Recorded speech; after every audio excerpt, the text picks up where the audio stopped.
Despite the ample coverage of the dangers of inhalant use, I have the desire to share my experience as well. As a young teen, Huffing Glade was all the rage within my circle of friends. Naturally, my curiosity got the best of me. The first time I huffed Glade, it was a relaxing experience. A strange sensation accompanied by darkness was apparent, but it wasn't scary. In fact, I enjoyed the high so much that I became quite addicted to the activity. Every day after school, I'd walk to my local drugstore and purchase 2 cans of air freshener.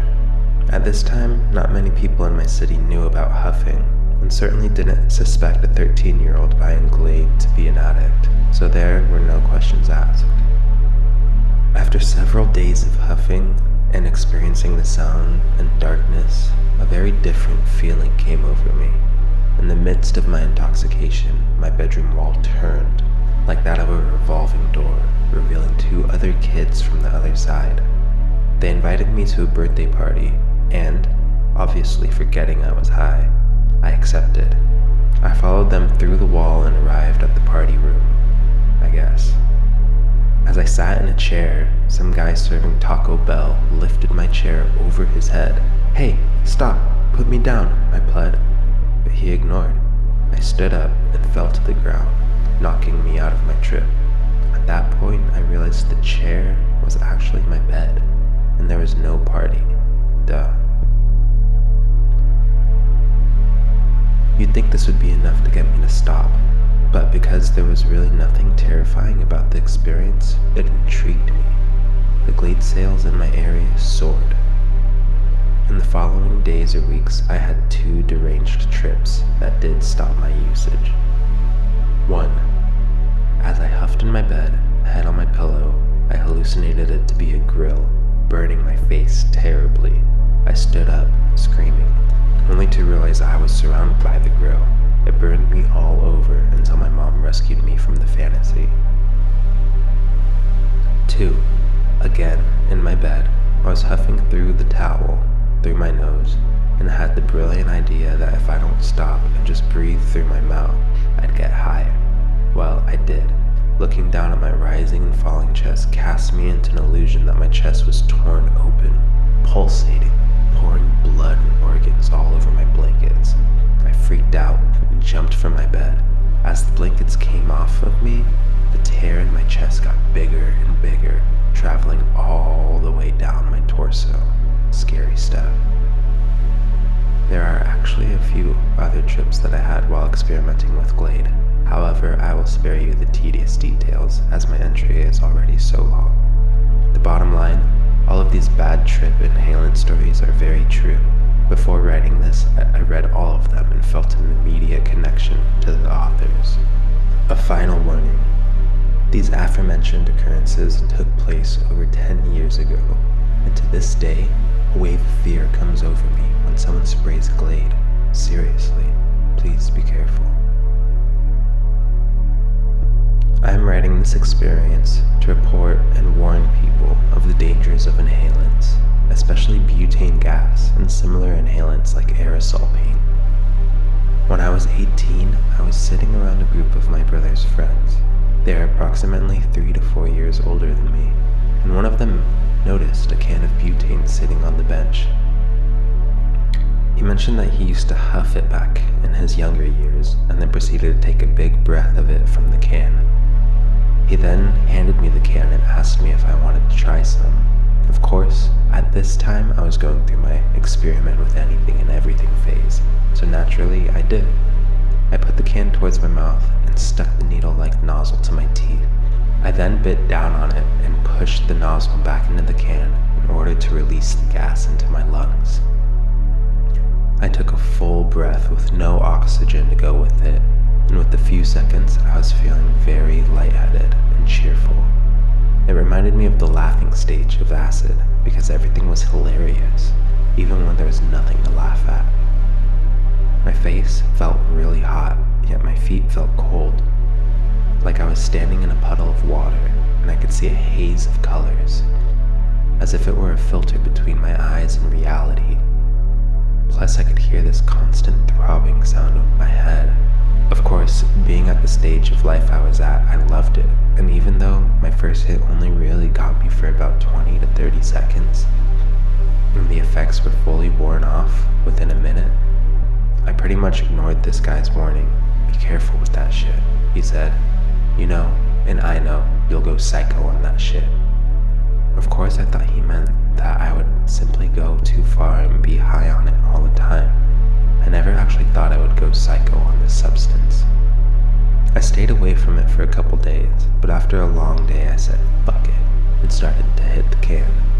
I did the usual tests that I do with drugs, seeing how it affected certain things I did, whether they became more pleasurable or not, cigarettes for instance. I really didn't notice a difference, but because I enjoyed the momentary effect, I continued to huff. I was living with my older brother at the time who kept a very close eye on me, so I had to be careful with this. Cannabis was okay, as was the occasional X, but knowing that my brother had also been a previous huffer of this gas made me weary not to let him catch me out. So every moment that I was alone in the house, or the only one awake, I would be high on butane. I never really pushed it too far because I was fairly new to this, and having tried other inhalants before, I knew that this one was hardcore. No other inhalant compared to this, not even nitrous. So here I was a few weeks later at my mate's house, which incidentally happened to be one of the last houses my brother and I had lived in, and I was staying the night. The funny thing being that the guest room just so happened to be my old bedroom. So here I was in the middle of the night in a familiar surrounding, only with unfamiliar items around me, with a can of butane in my bag. I don't know what made me do it, but I felt so compelled to push this thing to the limit that I didn't even think of the danger I was putting myself in. I proceeded to take one full breath after another of the gas until my mind could not take anymore.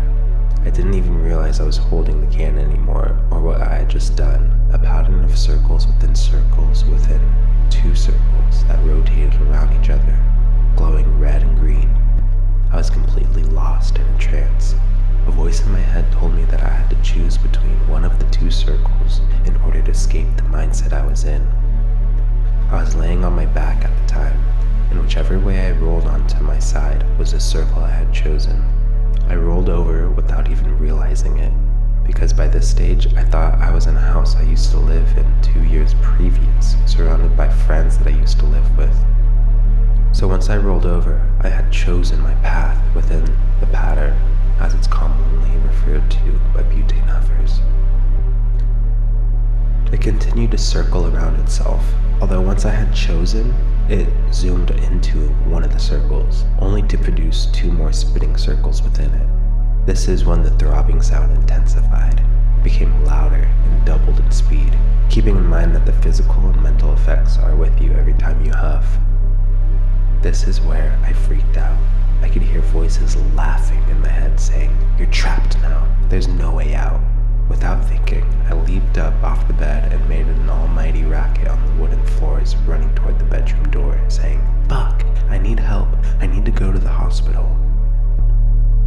This is where the daze began to wear off and I slowly came to, hoping that I hadn't awoken my brother and his girlfriend in the room next door. Then, I realized we no longer lived in this house and that it was now my mate's house. Now I really hoped I hadn't woken anyone. All of the effects wore off, except for the filtered haze of red and green. The pattern was gone, the voices were gone, and the throbbing had gone away enough for me not to notice it. From then on, I continued to huff, but only 1 or 2 breaths at a time, not the ridiculous amount I attempted that night. But I started to notice a lot of bad effects within myself since that night. My speech was impaired, and I found it hard to string a sentence together, because the pathways in my brain were so damaged from huffing gas for so many months that I couldn't even put basic words together. Not to mention that green and red haze never went away. What I didn't notice, but my friends and family did, was that I was getting stranger and stranger as the days passed. My nervous system was shot from huffing, and I couldn't move my limbs and extremities in the way I wanted to, and I developed quite a nasty twitch in my neck. because I was still huffing regularly, I didn't notice, nor did I care. I moved back into my mother's house for a while with many mental health issues, plus the fact I couldn't look after myself because of my nerves. So I lay off the gas for a little bit and started to heavily smoke grass. I found that this calmed my nerves, stopped my constant chatter in my head, and allowed me to speak clearly again. But it was only a matter of time before I got fed up with my mother's dictatorship over me and said fuck it. I went and bought another can of butane just to spite her. So the next thing I know, I'm huffing like crazy, pushing myself to the limit all day or until my can ran out. I found the experiences with this weren't as harsh as my first intense encounter, but then again, I was practically a fucking vegetable, so I probably didn't even notice.